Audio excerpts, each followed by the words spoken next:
নমস্কার। আজকে আমরা সমর্পণ নিয়ে আলোচনা করব যে আমরা কেন সমর্পণ করতে পারি না। আসলে দেখবেন এই শব্দটা সমর্পণ শব্দটা আসলে যত সোজা মনে হচ্ছে বা ধরুন যত ছোট একটা ওয়ার্ড মনে হচ্ছে, সিম্পল মনে হচ্ছে, এটা ততটাই কঠিন একটা জীবনে। আপনি দেখবেন অনেক সময় আপনার জীবনে ধরুন প্রচুর অসুবিধা রয়েছে। এবার আপনি চিন্তামুক্ত হতে চাইছেন। কিন্তু সবকিছু বুঝতে পারছেন যে চিন্তামুক্তগুলোকে ঈশ্বরের পায়ে ছাড়া উচিত। তারপরেও দেখবেন ঘুরে ফিরে কিন্তু সেই চিন্তা ভাবনাগুলো আপনাকে হান্ট করছে, আপনাকে তাড়া করে বেড়াচ্ছে পিছন পিছন। আপনি বহুবার চেষ্টা করেছেন যে সবকিছু মায়ের পায়ে বা ঠাকুরের পায়ে সমর্পণ করে দিই, তো কেন হচ্ছে না এটা সমর্পণটা? আজকে আমরা সেটাই নিয়ে আসলে আলোচনা করব। সমর্পণ কি আপনি তো বিভিন্ন জায়গাতেই দেখেছেন বা পড়েছেন, কিন্তু কেন সমর্পণ আমরা করতে পারছি না? আসলে চলুন কারণটা জানি। আসলে আমরা কি জানেন তো, মানে আমাদের যে অভ্যাস, যে দিনের যে অভ্যাসগুলি প্রত্যেক দিন, সেগুলো না একটু আলাদা। কিরকম আমি বলছি আলাদা? ধরুন কারোর সাথে আপনার কোনো কথা হচ্ছে, আপনারা বা আমরা কি বলি? এটা আমার জিনিস, এটা আমার ফোন, এটা আমার বাড়ি, তুই কে বলার? আমরা রেগে গেলেই দেখবেন এই সমস্ত কথাগুলো বলতে থাকি বারংবার। তো এই প্রতিটা কথায় যদি আমি, আমি, আমি, আমার বাড়ি, আমার ঘর, আমার ফোন, আমার জায়গা, আমার রান্নাঘর, আমার ছেলে, আমার মেয়ে, আমার হাজবেন্ড, আমার ওয়াইফ, আমার জামাই, তো প্রতি কথায় এই যে আমাদের চারপাশে যে আইডেন্টিটি গুলো আছে, সব কিছুর মধ্যে না আমরা নিজেকে সবসময় আইডেন্টিফাইড করে ফেলেছি। মানে সব কিছুতেই এই যে জিনিসটা আমার, আমার করতে করতে কি হয়েছে, আমাদের আমরা কি করছি, এই জিনিসগুলো করতে করতে আমরা সবকিছুকে যেহেতু নিজের বলে অধিকার করে ফেলেছি আসলে সবকিছুতেই। মাইন্ডের লেভেলে, আমি আপনাদেরকে এমনি ফিজিক্যাল লেভেলে বলছি না, মাইন্ডের লেভেলে, মনের লেভেলে আমরা সবকিছুকে নিজেদের করে ফেলেছি। যে আমার বাড়ি, আমার ঘর, আমার জামাই, আমার হ্যান, আমার ত্যান।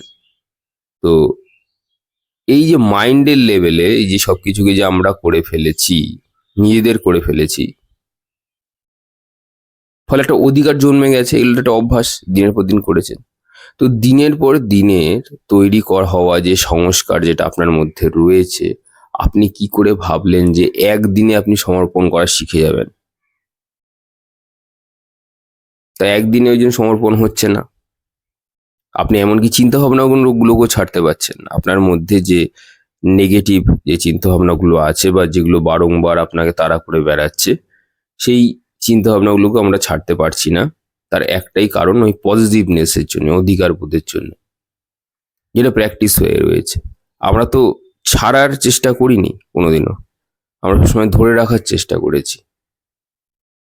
আশা করি বুঝতে পারছেন যে রোজ, মানে মাসের ৩০টা দিন বা ৩১টা দিনই আমরা চেষ্টা করেছি ধরে রাখার। তো হঠাৎ এটা বছরের পর বছর ধরে চলেছে। সে ছোট বয়স থেকে চলে আসছে, এখন হয়তো ৪০, ৪১, ৪২, ৩৮, ৩৭ হয়ে গেছে, কিংবা ২৫ হয়েছে।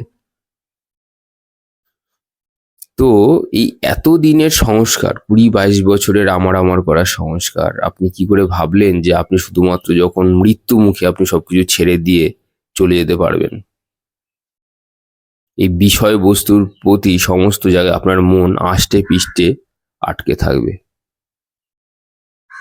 আর আপনারা বা আমরা ভাবছি যে একদিনেই হয়তো সেই সংস্কারটাকে ছেড়ে দেবো, যে ঠাকুরের পায়ে সমস্ত কিছু সমর্পণ করে দিলাম, আমার আর কোনো চিন্তা ভাবনা নেই। এগুলো কারা করতে পারে? যারা প্রত্যেক দিন আমার আমার অভ্যাসটা আর করে না, যারা সবসময় মনে করে যে সবকিছুই প্রকৃতির দেওয়া। এখানে আমাদের কোনো যোগদান নেই। আমরা এসেছি কর্ম কাটতে, কর্ম কাটা হয়ে গেলে বেরিয়ে যাব। আমাদের নিজেদের বাড়ি নয়, আমাদের নিজেদের ঘর নয়, এমনকি শরীরটা অন্য লোকের দেওয়া, প্রকৃতির দেওয়া। তো কোনো কিছুই যখন আমার নয়, তাহলে আমার তো ভেবে লাভ কি? কোনো কিছুই যখন আমার নয়। তো এইটা একটা অভ্যাসের মধ্যে দিয়ে আমাদেরকে যেতে হবে, যে এই যে আমরা সবসময় এত পজিটিভ, এত অধিকার বোধ আমাদের মধ্যে আছে, এগুলো থেকে যদি আমরা বেরোতে না পারি, তাহলে কিন্তু সমর্পণ আসবে না। এমনকি যারা ভাবছেন যে মরে গেলে তো সব ল্যাটা চুকে যায়, কিচ্ছু ল্যাটা চুকে যায় না। মৃত্যু বলে আসলে কিছু হয় না, রূপান্তর হয়। মৃত্যু বলে আমি একটা অডিও করেছি এর আগে, পূর্বজন্ম, ডেথ রিবার্থ নিয়ে একটা অডিও অলরেডি করেছি। তো সেটা যদি শোনেন তাহলে বুঝতে পারবেন। আমাদের মনের যে সংস্কারগুলো আছে সেগুলো আমাদের সাথেই যাবে।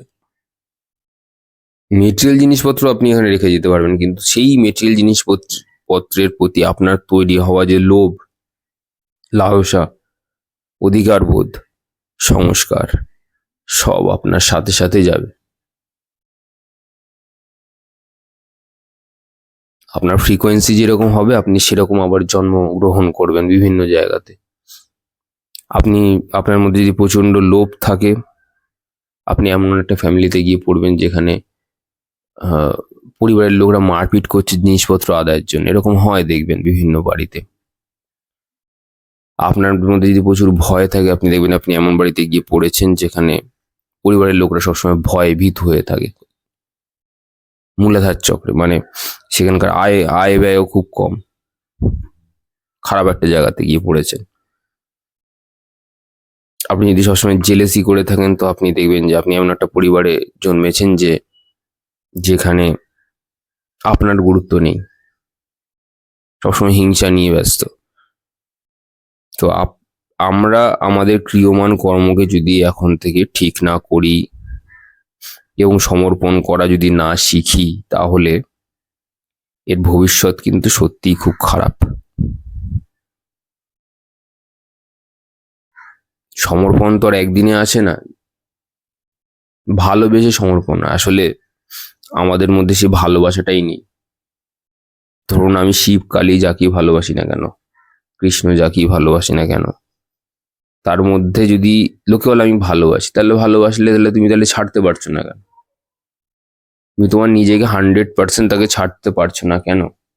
যদি তুমি তাকে ভালোবেসে থাকো, সত্যিকারের যদি ভালোবেসে থাকো, তুমি সত্যিকারের ভালোবাসো না, তাই জন্য তুমি পুরোপুরি ছাড়তে পারছো না। তার মানে ভালোবাসায় কোথাও একটা খামতি আছে, আমাদেরই দোষ, খামতি কোথাও রয়েছে। এই যে দেখবেন যারা প্রেম ট্রেম করে তারা ভালো বুঝবে বাইরে, তারা একে অপরকে ভালোবেসে সবকিছু করতে পারে নর্মালি, প্রথম প্রথম। পরে ব্রেকআপ হয়ে যায় সেটা পরের কথা, কিন্তু নর্মালি তাদের মধ্যে সত্যি ভালোবাসা থাকে।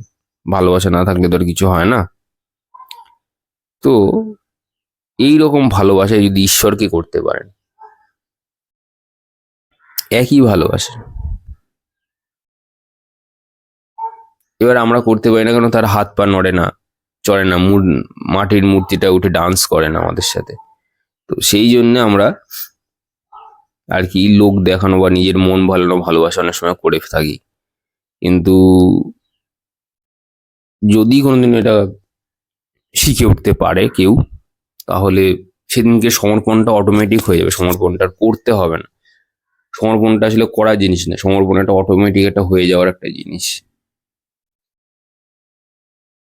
তো আমরা কেন সমর্পণ করতে পারি না বুঝতে পেরেছেন? আমাদের প্রচন্ড অধিকার বোধের জন্য, যেটা আমরা প্র্যাকটিস করে এসেছি বা অভ্যাস করে এসেছি, যে আমার আমার আমার সবকিছু আমার।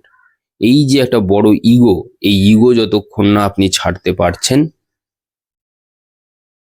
ততক্ষণ কিন্তু সমর্পণ আসবে না। সমর্পণ কখন আসবে? যখন আপনার ইগো শেষ, আপনি এই যে বড় মানে আমি শেষ, তখনই আসবে, তখনই সমর্পণ হবে, তখনই ঈশ্বরের দেখা পাবেন। আর যতক্ষণ না আপনি আমি করছেন ততক্ষণ কিন্তু আর ঈশ্বরের আপনি দেখা পাবেন না, আর না হবে সমর্পণ। আশা করি বুঝতে পেরেছেন সবাই। আপনারা সবাই ভালো থাকবেন, প্র্যাকটিস করুন। কেউ যদি কোনো রকম গাইডেন্স বা অ্যাস্ট্রোলজিক্যাল কোনো গাইডেন্স নিতে চান তারা চ্যানেলে দেওয়া নাম্বারে যোগাযোগ করতে পারেন। ধন্যবাদ, আজ আসি।